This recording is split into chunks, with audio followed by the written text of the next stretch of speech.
ভাড়া ৰুমত থাকি মানে লোন ল'ব লগা হয় তেতিয়াহ'লে পস্তাব 110% মই লিখি দিছোঁ। এই ভিডিঅ'টো ছেভ কৰি থ'ব, যোনে নপস্তাই মোক চেণ্ড কৰি দিব। হে এভৰিৱান, যোৱা ভিডিঅ'টোত মই লোনৰ কাৰণে মানে লোন কিয় ল'ব লাগে কিয় ল'ব নালাগে তাৰ ওপৰত ভিডিঅ' বনাইছিলোঁ। তো তাত মানে বহুতে লোন লৈ ভাল কামো কৰিছে। মই ডাইৰেক্ট কোৱা নাই যে লোনটো ল'ব নালাগে বুলি মানে।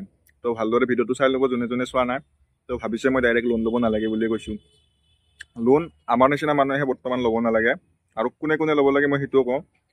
যোনে কোনোবা এটা বিজনেছ কৰি আছে নিজৰ পইচাৰে, আৰ্নিং আহি আছে বিজনেছটোৰ পৰা, তো বিজনেছটো অলপ বঢ়াব লাগে। যে বঢ়ালে তেওঁ দেখা পাইছে যে এই বিজনেছটোৰ পৰা পইচা আহিব, ইয়াৰ পৰা মই পইচা পাম, তো মই বেছিকৈ অলপ ইনভেষ্ট কৰোঁ, তো তেতিয়া লোন লওক। মানে তেওঁৰ পূৰা সম্ভাৱনা আছে যে মানে সেই বিজনেছটো কৰিলে পইচাটো আহিব, ৰিটাৰ্ণ পাম, বেছিকৈ কিবা এটা মানে ইণ্টাৰেষ্ট পাম। যি লোনটোতো ইণ্টাৰেষ্ট ল'বই, ইণ্টাৰেষ্টত লৈ মেলিও যাতে তেওঁৰ প্ৰফিট হ'ব। আৰু তো তেনেকুৱা যোনে মানে গম পাইছে যে মোৰ বিজনেছটো লাভ, তো তেওঁলোকে লোন লওক। মই কি কৈছোঁ, চখৰ কাৰণে লোন ল'ব নালাগে।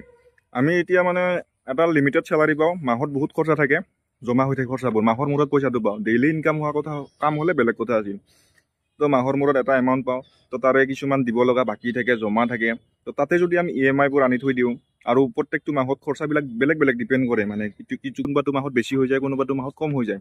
ছাপ'জ দুৰ্গা পূজাৰ সময়ত খৰচা বেছি হৈ যায়, দেৱালী টাইমত খৰচা বেছি হৈ যায়। তেতিয়াহ'লে যদি আপোনাৰ এটা লোন থাকিলে মানে সেই মানে অকেজনটোত মানে খৰচা কৰিবলৈ টেনশ্যন আহি পৰে। লোনৰ EMI-টো ইমান দিব লাগিল, ইমান দিব লাগিল, সিমান দিব লাগিল। যদি আপুনি মানে চেটেল নোহোৱাকৈ, মানুহজন চেটেল নোহোৱাকৈ যদি লোন লৈ বুলি যদি কাম কৰিম বুলি ভাবিছে, তেতিয়াহ'লে সেইটো বেয়া কথা। মানে সেইটো নিজৰ কাৰণে কষ্ট হয়। সেয়েহে কৈছোঁ মই, ডাইৰেক্ট সোমাই লোন নল'ব। কেইটামান দিন কাম কৰক, কেইবছৰমান কাম কৰক, পইচাটো জমাওক, চেটেল হওক, ইমাৰ্জেঞ্চি ফাণ্ড এটা বনাওক। ইমাৰ্জেঞ্চি ফাণ্ডৰ ওপৰত পইচা যিখিনি আছে সেইখিনি খৰচা কৰক। 1 লাখ, ছাপ'জ উদাহৰণ 1 লাখ টকা ইমাৰ্জেঞ্চি ফাণ্ড, তাৰ ওপৰত যিমান হয় তাৰ ভিতৰত কামবিলাক কৰক।